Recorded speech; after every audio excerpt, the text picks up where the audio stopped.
The second episode of Night City Wire went air a few hours ago from the recording of this video, and it was so amazing. I had a real blast watching it, and I'm most definitely going to spend hours and hours going frame by frame, analyzing every single piece of new information I could find on that live stream. I will most definitely be making standalone videos for each of those features and every detail I can find, but this video is just a quick recap of the top 10 moments of Night City Wire episode. No more overdoing, let's get started. Number 10, the samurai behind the scenes.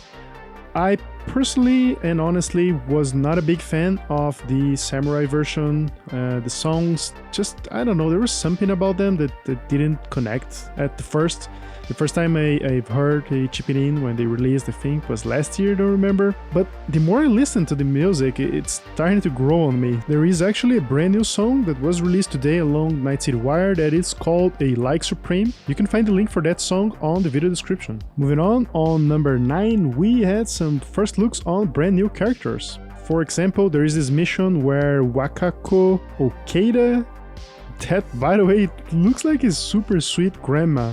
So I really love the depth of those characters so far. Needs protection.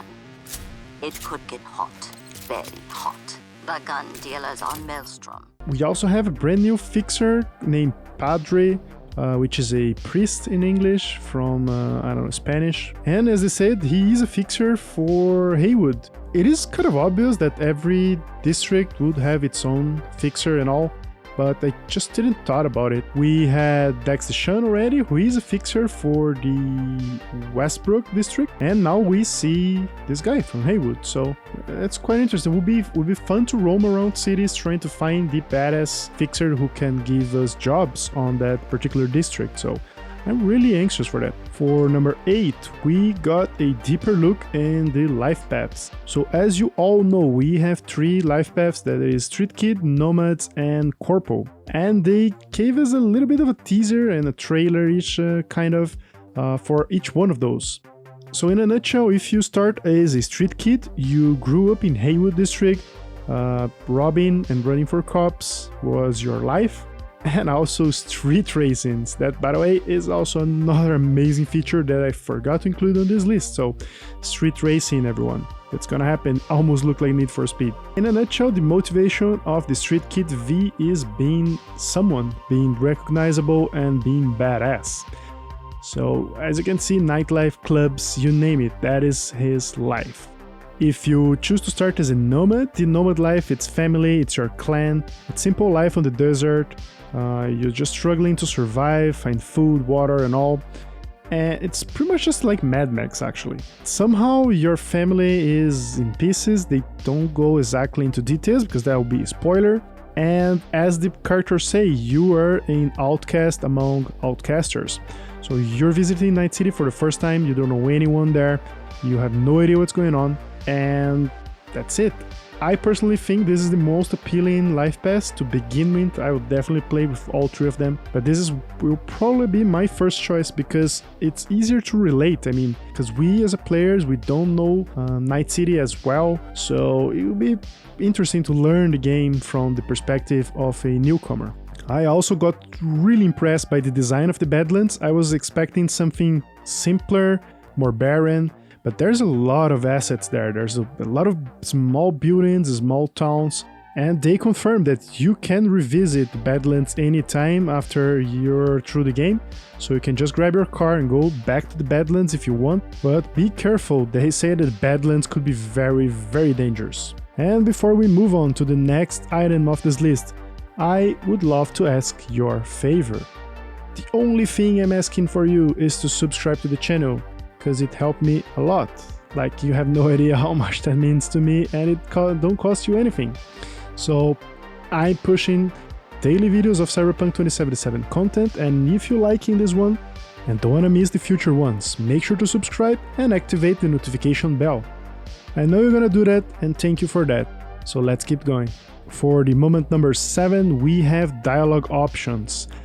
They explain a little bit better what your life paths would change on the gameplay, And he gave us a concrete example of that. So on that mission that we've seen already, that we have to steal the flathead robot from the Maelstroms guys, if you are a corpo background, you can read Meredith. So that gives you an extra line of dialogue, an extra choice of dialogue, where you can sort of probe her true motives behind the retrieval of that robot. If you're playing as a nomad, in the other hand, you know how the Maelstroms could have stolen the robot from Militech to begin with, so you can put pressure on Meredith and use that information against her. However, if you're playing as a street kid, you don't know anything about any of that, so you cannot have any extra dialogues with Meredith. But when you go inside of the facility and you talk to the Maelstrom guys, there's a scene where a ganger offers you some drugs, and you know what it is, you know what it does, and you have extra dialogue options with that guy. For number 6 on this list, we have weapon customization.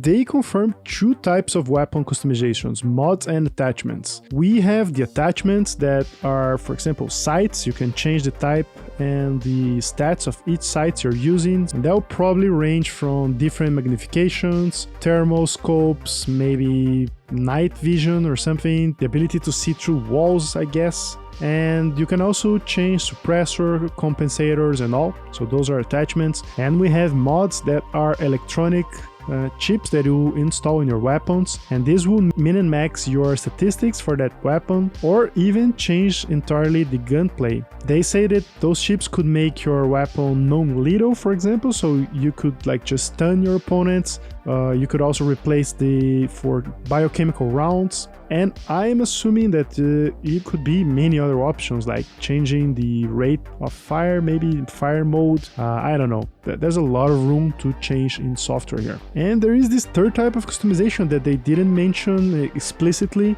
but are visual customizations, like skins and stickers.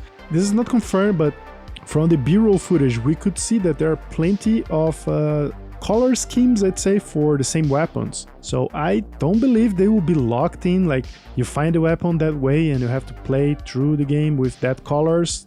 That will not make a lot of sense. So I believe that you can repaint and add stickers and maybe even more drastic visual modifications.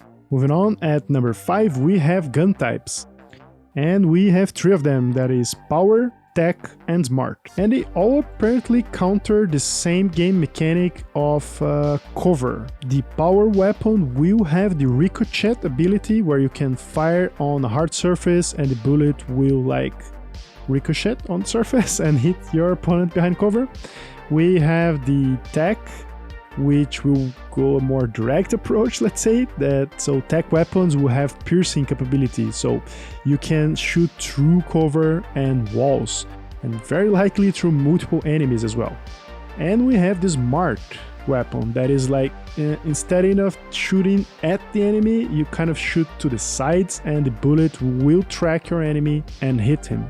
I'm very curious to see how they will balance those 3 types of weapons, because I guess the smart weapons should be a little bit weaker because they are much easier to use and so on. And I wonder how they will not make the tech weapon absolutely OP, but we'll see, I guess. I'm really curious to actually test all those weapons. For number 4, we have an explanation how the RPG elements will blend in with the first-person shooter elements. So I was really happy about what they say there, because they keep saying over and over and over that Cyberpunk 2077 is a full-length RPG game.